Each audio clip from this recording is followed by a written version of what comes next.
ओम नमो भगवते वासुदेवाय नमः. राधे राधे. नमस्कार यूट्यूब फॅमिली. आपल्या यूट्यूब चॅनलमध्ये आपले सहर्ष स्वागत आहे. कशा आहात मग सगळे? मजेतच असाल ना? मग आपले व्हिडिओज पाहताय ना? मी आज तुमच्यासाठी पुत्रदा एकादशी व्रत कथा घेऊन आले आहे. तरी व्हिडिओ शेवटपर्यंत पहा व आपल्या व्हिडिओला लाईक तसेच आपल्या यूट्यूब चॅनलला सबस्क्राईब करा. पुत्रदा एकादशी व्रत करणाऱ्या व्यक्तीने पूजा केल्यानंतर श्रावण पुत्रदा एकादशी व्रताची कथा अवश्य ऐकावी. असे केल्याने व्रत पूर्ण होते आणि मनोकामना पूर्ण होतात. आता त्याची कथा शांतपणे ऐका. याचे श्रवण केल्याने वायपेयी यज्ञाचे फळ मिळते. पुत्रदा एकादशी व्रत कथा. द्वापर युगाच्या प्रारंभी महिष्मती नावाचे एक नगर होते, ज्यामध्ये महिजत नावाचा राजा राज्य करत होता. परंतु पुत्रहीन असल्यामुळे राजाला हे राज्य सुखावह वाटत नव्हते. त्यांचा असा विश्वास होता की ज्यांना मुले नाहीत त्यांच्यासाठी हे जग आणि परलोक दोन्ही वेदनादायक आहे. पुत्राचे सुख मिळावे म्हणून राजाने अनेक उपाय केले, पण राजाला पुत्रप्राप्ती झाली नाही. म्हातारपण येत असल्याचे पाहून राजाने प्रजेच्या प्रतिनिधींना बोलावून म्हटले, लोक हो, माझ्या तिजोरीत अन्यायाने कमवलेला पैसा नाही, तसेच मी कधी देवता आणि ब्राह्मणांची संपत्ती हिसकावून घेतली नाही. दुसऱ्याचा वारसाही मी घेतला नाही. मुलाप्रमाणे प्रजा वाढवत राहिलो. मी गुन्हेगारांना शिक्षा देत राहिलो. कधी कोणाचा द्वेष केला नाही. सर्वांना समान मानले जाते. मी नेहमी सज्जनांची पूजा करतो.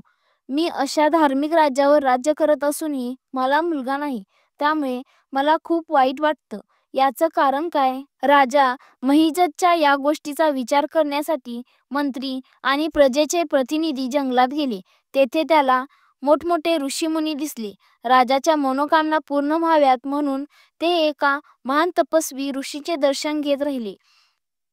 एका आश्रमात त्यांना एक अतिवृद्ध धर्माचे महान तपस्वी, भगवंतामध्ये मन लावून निस्वार्थी असलेल्या, जितेंद्रिय, जितात्मा, जितक्रोध, सनातन धर्माच्या गूढ तत्वांचा जाणकार, सर्व धर्मग्रंथांचा जाणकार महात्मा लोमश मुनी दिसला. सर्वांनी जाऊन ऋषींना नमस्कार केला. त्या लोकांना पाहून ऋषींनी विचारले की तुम्ही लोक कशासाठी आला आहात? अर्थात मी तुझे भले करीन.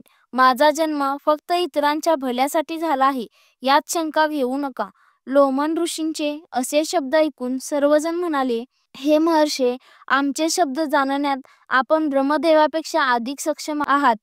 त्यामुळे आमच्या शंका दूर करा. महिष्मतीपुरीचा धर्मी राजा महिजिताच्या प्रजेचे पुत्राप्रमाणे पालन करतो, तरीही ते निपुत्रिक असल्यामुळे दुःखी आहेत. ते पुढे म्हणाले की आम्ही त्यांची प्रजा आहोत, त्यामुळे त्यांच्या दुःखाने आपणही दुःखी आहोत.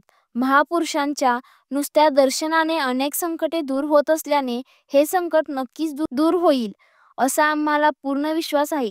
आता मला राजाचा पुत्र होण्याचा मार्ग सांगा. हे संभाषण ऐकून ऋषींनी थोडा वेळ डोळे मिटून घेतले आणि राजाच्या मागील जन्माची कथा जाणून घेऊन सांगू लागले की हा राजा मागील जन्मी गरीब वैश्य होता. गरीब असल्याने त्याने अनेक वाईट कृत्ये केली. हा व्यवसाय करण्यासाठी गावोगावी जात असे. एकदा ज्येष्ठ महिन्यातील शुक्ल पक्षातील द्वादशीच्या दिवशी मध्यान्हाच्या वेळी 2 दिवस भूक व तहानलेली असताना ते पाणी पिण्यासाठी एका जलाशयावर गेले.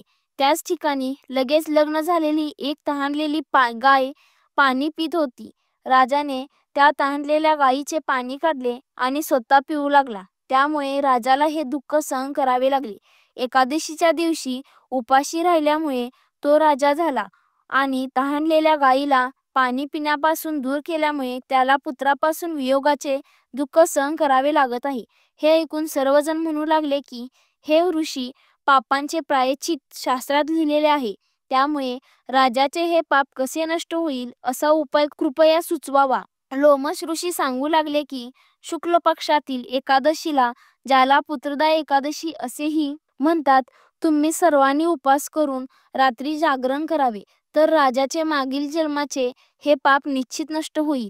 लोमश ऋषींचे असे बोलणे ऐकून मंत्र्यांसह सर्व प्रजाजन नगरात परतले आणि ऋषींच्या आज्ञेनुसार सर्वांनी पुत्रदा एकादशीचे व्रत केले व जागर केला.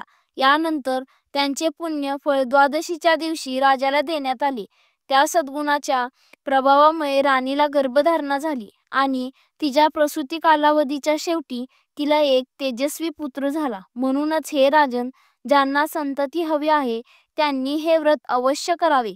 त्याचे महात्म्य ऐकून मनुष्य सर्व पापांपासून मुक्त होतो आणि इहलोकात संतती भोगून परलोकात स्वर्ग प्राप्त होतो. तरी व्हिडिओ आवडला असेल तर व्हिडिओला लाईक, शेअर, कमेंट, आपल्या यूट्यूब चॅनेलला सबस्क्राईब करा. तसेच बेल आयकॉनवर क्लिक करा, जेणेकरून आपल्या नवीन व्हिडिओचे नोटिफिकेशन तुम्हाला सर्वात आधी येईल. राधे राधे.